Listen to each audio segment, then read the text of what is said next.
Na wanasema kwamba palipo miti hapakosi uwajenzi. Na ninaye mwenyekiti mstaafu wa CHASO mkoa wa Dar es Salaam, ambaye huyu amesimama kidedea kuitetea CHASO.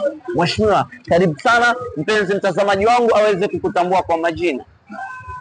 Kwa majina naitwa Leonce Martin Sarwat, ni mwenyekiti wa CHASO mkoa wa Dar es Salaam. Pia anasoma chuo kikuu cha Tumaini iliyoko hapa Mwenge, kozi ya Business Administration and Accounting. Asante. Na wewe kama mwenyekiti ulikuwa na hekima kama za Suleimani ndani ya Biblia. Je, unamshauri nini mwenyekiti ajaye? Mimi kitu ambacho namshauri ni kwamba yeye aweze kusimama, asiangalie upande. Kuna upande ambao unakubalika na upande ambao ukubaliki, lakini yeye kazi yake ni kuselect maamuzi au mawazo kutoka sehemu tofauti na kuweza kuifanyia maamuzi.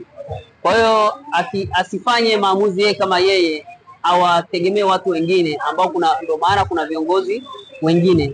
Hivyo mawazo ya watu wengi kujenga kibuyu kimoja na kuweza kusimama vizuri na kuweza kujenga hoja na maendeleo nyakinifu dhidi ya maendeleo, hasa katika chama chetu cha Demokrasia na Maendeleo, Chadema. Na katika kampeni ya kataa rushwa katika uchaguzi, wewe ulikuwa balozi namba 1. Je, unamshauri nini mwenyekiti ajaye wa CHASO ambaye pia hatujamtambua mpaka sasa hivi, wapo katika kidedea cha usaili? Asante sana, swali nzuri sana, kwa sababu kwanza tuamini kwamba rushwa ni dhambi, na ukishajua kabisa kwamba rushwa ni dhambi, na pia sisi tunaikatalia mbali kabisa, kwa sababu hatutaki kusikia neno rushwa. Tunataka tufanye uchaguzi ambao unajikita katika mazingira ambayo unakubalika, so kwamba wewe unawalazimisha watu kuweza kufanyaje, kuwakubalisha ili kusudi wewe wakupitishe. Sisi hatuna hiyo desturi ya kuwahonga watu. Na wewe ni mwenyekiti na bado watu watakutambua kama mwenyekiti na hautaondoka ndani ya fikra zao. Vipi sisi wana CHASO, unatuachaje wakati unaelekea Msoga kama mstaafu? Asante sana. Kwenye safari hii ya ukombozi hakuna kustaafu. Tunapoona mimi huwa katika siku zote kuna kwambia hivi, leo nimekuwa mwenyekiti sawa, lakini hii safari inaisha.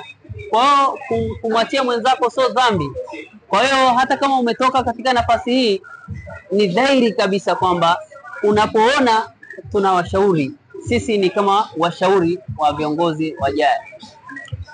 Na kwa wakati ule au kwa wakati zote ulikuwa ukijitoa, na unamwambia nini mwenyekiti ajaye kuhusu jambo la kujitoa? Swala nzima ni kujitoa. Yani aendelee kujitoa, kwa sababu chama chetu tuseme hakina vyanzo, lakini yale matamanio ambayo unataka kuifikisha chama chako katika sehemu fulani, unatakiwa uapply njia nyingine tofauti ili kusudi kutoa chama chako katika sehemu A kwenda sehemu B. Hivyo awe mbunifu ili tuweze kupata maendeleo katika chama chetu. Awe mbunifu na aweze kusonga mbele, aachane na mambo yote ya anasa kama hao wenzetu wanavyofanya. Sisemu leo imeharibika kutokana na mambo ya rushwa, ulagaifu ya watu. Kwa hiyo sisi tunasema kwamba vijana ambao tunawaacha katika nafasi hii waweze kufanyaje, waweze kusimama kidete, wasirubuniwe. Na wanasema no reforms no election. Wewe unaizungumzia vipi mpaka sasa hivi?